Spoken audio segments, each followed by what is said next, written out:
mahal ba yan na dire? So here, look at that. See? Kita nyo? Ah. Guys, may igsoon mo na nakuha ng mga klaro ba? Labansito.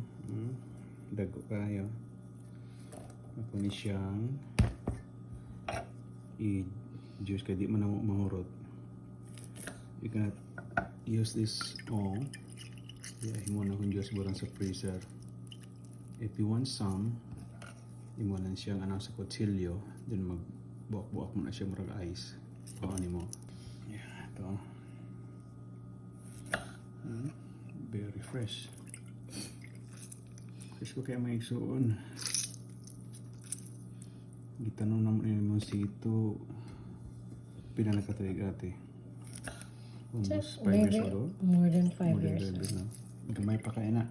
Ipalit na mo na siya siguro mga 1 foot na ibunga na. Yung i-transfer na mo sa iyo. Tama itong inato nakadako sa gawas. 1 foot pa lang na siya pagkuha. Yan, yung i-juice na naman siya. Ibutan sa freezer.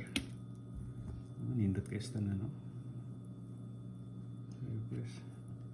130 lang.